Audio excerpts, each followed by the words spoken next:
আসসালামু আলাইকুম। জি, আমরা এই ভিডিওতে এখন আমরা দেখব একটা জিআরএন বা এমআরআর কিভাবে আমরা ক্রিয়েট করতে পারি। তো জিআরএন করার জন্য আমাদের যে ইউজার অ্যাক্সেস দেওয়া আছে সেই ইউজারগুলো নিতে হবে। তো আমি একটা নর্মাল ইউজার নিয়ে যে কোনো একটা ডেমো পারপাস রিসিভ করে আপনাদের দেখাই। এসএম ইউনুস আলী, এনে আমাদের স্টোরের কনসার্ন পার্সন, এনার থেকে আমরা জিআরএন করতে পারি। তো এনার ইউজারটা লগ ইন করলাম। ওনার ইউজার লগ ইন করার পরে আমরা কিছু ইনফরমেশন পাচ্ছি। এখানে তার তিনটা অপশন আছে: প্রকিউরমেন্ট, ইনভেন্টরি, রিপোর্টস।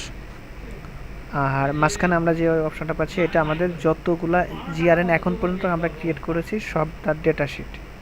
এর ভিতরে অল দিলে আমাদের সকল প্রকার জিআরএন একসাথে দেখাবে। যদি ডিফারেন্স করে দেখায় তাহলে ক্লিপসে গেলে ক্লিপস, ফাইবারে কতগুলো হয়েছে, প্যাকিং ম্যাটেরিয়ালস কতগুলো হয়েছে, এমআরওতে কতগুলো হয়েছে, আমরা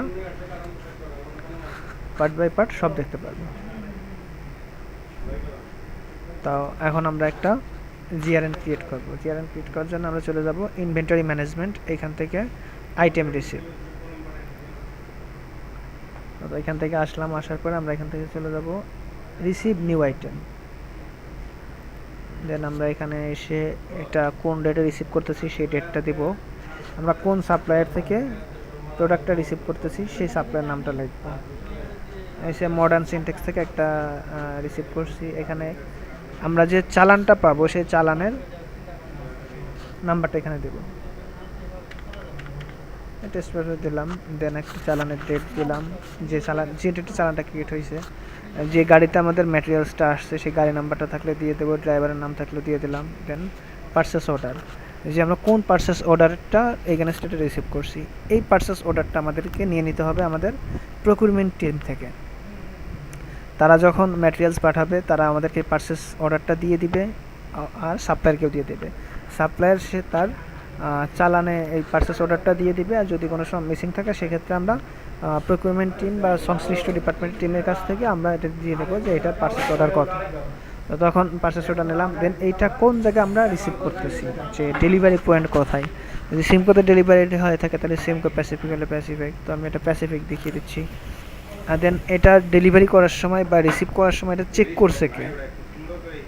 তো জায়গা ভেদে, আইটেম ভেদে এটার চেক বাই অ্যাপ্রুভ বাই নাম চেঞ্জ হবে। তো আমি ফাইবারের জন্য এখানে আরিফ ভাইয়ের নামটাই দিয়ে রাখতেছি। এখানে যে কারোর নাম হইতে পারে, আরিফুল, কাজী আরিফুল হাসান। এখন এটা অ্যাপ্রুভ করছে কি, ওইখানে যে অ্যাপ্রুভ করবে সেটা আমি ডেমো পারপাসে এখানে একজনের নাম দিয়ে দিচ্ছি। আমি মঈনুদ্দিন জসিমের নামটাই দিই, আমাদের স্টোর ডিজিএম।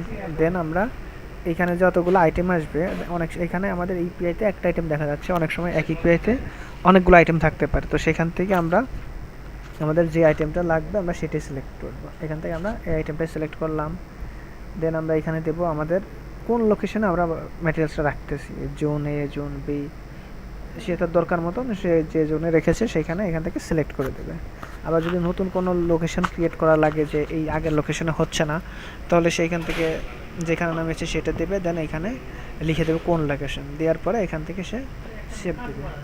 এখন আসতেছে এইখানে চালান কোয়ান্টিটি, উনি যে চালানটা রিসিভ করছে সেই চালানের উপরে কত কেজি লেখা আছে, তো সে নিচে চালানের কোয়ালিটিটা দিয়ে দেবে। সে এটা 360, কিন্তু সে অ্যাকচুয়ালি পেয়েছে 11,350।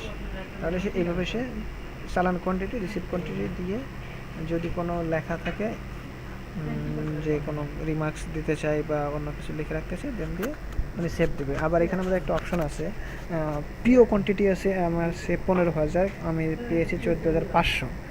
আমার এই পিওতে আর কোনো ম্যাটেরিয়ালস আসবে না, প্রকিউরমেন্ট থেকে জানাইতেছে। দেন তাহলে এখান থেকে রিসিভার চাইলে এটা ক্লোজ করে দিলে তাহলে এই পিওটা ক্লোজ হয়ে যাবে। এই যে পিওটা ক্লোজ হয়ে যাবে তখন আর এখানে এই পিওটা আসবে না। দেন সেভ দিলে এটা আমাদের সেভ নিয়ে নেবে। এখন আমরা চাইলে যদি আবার এটা এডিট করতে চাই তাহলে আমরা এখান থেকে এডিট বাটনে ক্লিক করলে আমাদের এই অপশনগুলো আবার ফেরত আসবে। আমি কি এডিট করতে চাই সেটা এডিট করে আবার সেভ দেবো। এরপর আসতেছে আমাদের এটা পিডিএফ ভিউ, আমাদের প্রিন্ট করার ক্ষেত্রে দরকার হলে আমরা এটা পিডিএফ ভিউ দেখতে পারবো ডিটেলস আকারে। দেন আবার যদি আমাদের দরকার পড়ে যে না এটা ডিলিট করতে হবে, দেন তাহলে আমরা এখান থেকে ডিলিট করতে পারবো। এরপর আমাদের আরেকটা অপশন আছে এক্সপোর্ট এক্সেল। তো আমরা যদি এক্সপোর্ট এক্সেলে দিই তাহলে কোন ডেট থেকে কোন ডেট পর্যন্ত আমরা রিসিভ স্টেটমেন্টটা নিতে চাচ্ছি সেখান থেকে আমরা দেখতে পাবো। সে আমি 25 তারিখ থেকে 25 তারিখে একটা রিপোর্ট ডাউনলোড করি, এখানে আমার রিপোর্টটা চলে আসবে। তো দেখা যাচ্ছে যে আমি সকালে টেস্ট পারপাস একটা ক্রিয়েট করেছিলাম, সেটা আলাদা, নিচে আর একটা, আমার দুইটার রিপোর্টটাই সুন্দরভাবে এখানে চলে আসতেছে। তো এইভাবে আমাদের কাজটা কমপ্লিট হবে।